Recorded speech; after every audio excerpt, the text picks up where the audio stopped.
Let's take a little detour into rural Sevilla.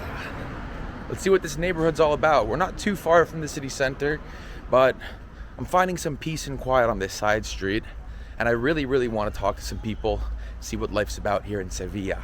So let's go, let's see what we find. The sun's out, it's getting a little hotter. Sevilla is a very interesting place. I mean, you got all the historical architecture in the center, and here it just seems a little bit different. You got some graffiti, you got little parks. I think this is what people were talking about when they said don't come here in August. Like, literally nobody's out in the street.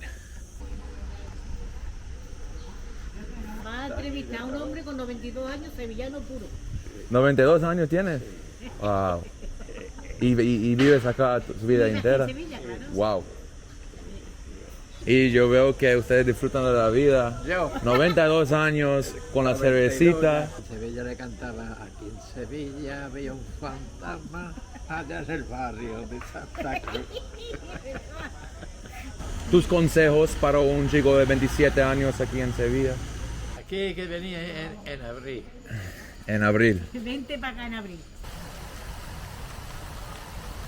¿De dónde eres? Estados Unidos. En Estados Unidos. Tú, fíjate tú lo que estás hablando, Estados Unidos. Desde el norte al sur, a que la idiosincrasia y la forma de vivir de las personas son distintas. Ah, claro. Pues en España pasa lo mismo. Siempre en el sur la gente es más alegre, en el norte un poquito más serio por el clima, por el frío. También pasa en la parte de Francia, Alemania, es distinto. Creo que voy a caminar y explorar más, pero fue un placer. Gracias. Y sigue bebiendo, ¿no? Bueno, encantada. Encantado. There you have it. Some local Sevillanos telling us how life is around here. That guy was 92 years old, just throwing back a cold one on a Monday.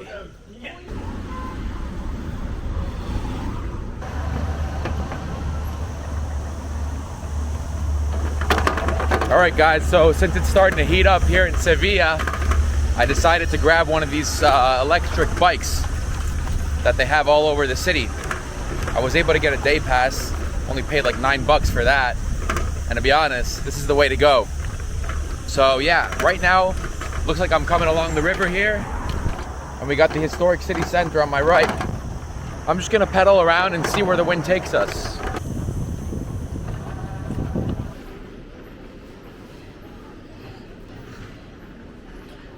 So another thing that I've been talking to a lot of people here about is learning Spanish.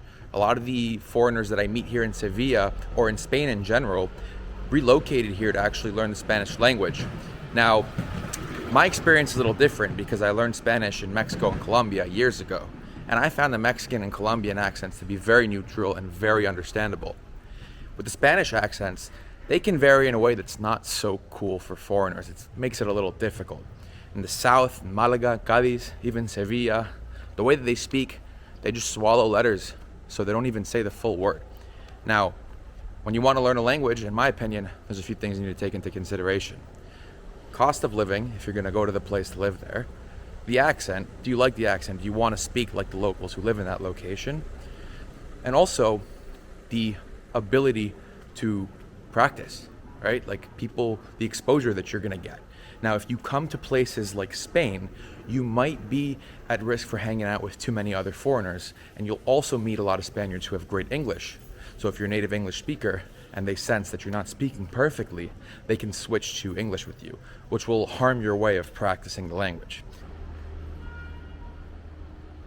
That is why I would almost always choose a Latin American country over Spain to practice Spanish, just because wherever you go, even if you don't want to learn Spanish, they're going to speak to you in Spanish. So you will get maximum exposure and you will improve faster that way. But anyways, that was just a little side note as we walk along the deserted streets of Sevilla. Here it seems like I'm in a little more residential part. All the shops that are here on the street are closed, and I guess this is part of the reason why they say don't come here in August, because if you want to come and be with all the Sevillans, And guess what? They're on the beach.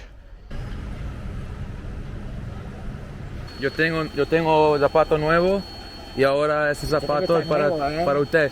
No, eso todavía está buena. Está buena. Mira, gracias, hermano, gracias. Para usted.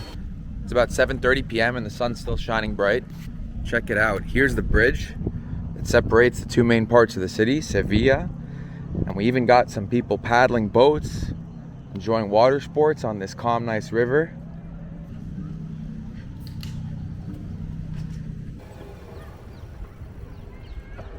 Disculpa, ¿sabes dónde necesito ir para llegar en Alameda de Hércules? Voy para allá. Ah, ¿te vas? Sí. Estoy haciendo un video sobre Sevilla. Súper, ¿de dónde ¿Tú es? estás acá? Yo soy de Estados Unidos. Yo soy de Colombia, pero vivo acá en Ah, Sevilla. qué chévere.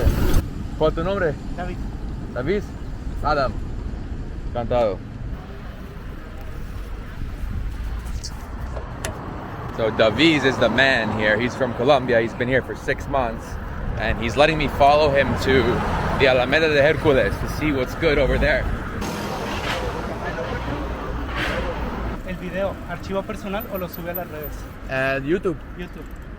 La verdad es que hoy fue un poco difícil de encontrar gente de aquí. La mayoría que yo he encontrado en la calle son de fuera, turistas. Sí, porque la mayoría de la ciudad se encuentra de vacaciones.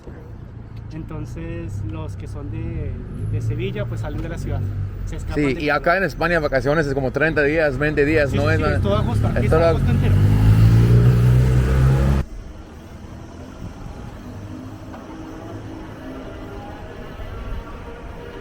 Yeah, this building is a perfect example for the changing of powers between the Muslims and the Catholics here in Sevilla, which is pretty much a big part of the whole story. As you can see, there's the Arab architecture with this interesting type of door and the old wall and everything, and then a more of a colonial Catholic looking structure right over there, as the Catholics wanted to mark their territory and take Sevilla in their control. Muy bien, muy bien, tú me enseñaste. Entonces recordemos, la muralla rodeaba la ciudad, la encerraba, tenía 13 puertas. De las 13 puertas todavía existen sus ubicaciones: Puerta de Osario, Puerta de Aceite, Puerta de la Macarena, pero solamente una se mantiene completamente de pie, que es la que está al fondo de la muralla. Qué guay. Y acá se puede ver el parte histórico más antiguo.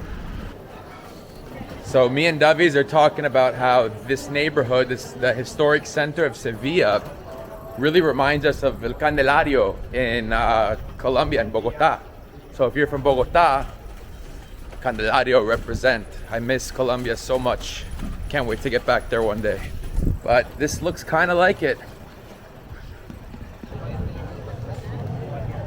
We made it to Hercules. We gotta be careful. We made it to Hercules. We're in the Alameda de Hércules.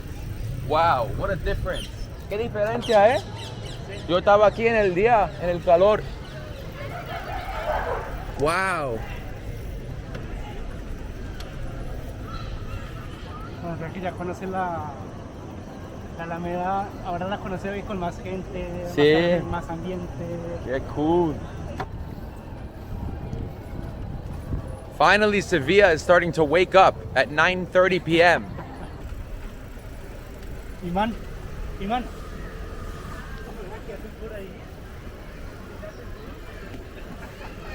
Aquí te presento a mi nuevo amigo.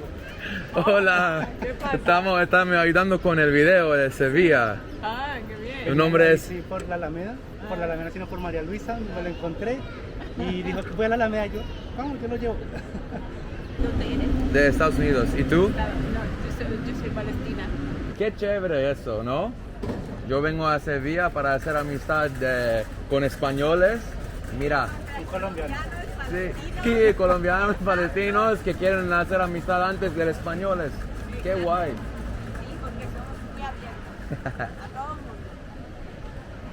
Un gusto. Muchas gracias, un gusto. Que esté muy bien. Hasta luego.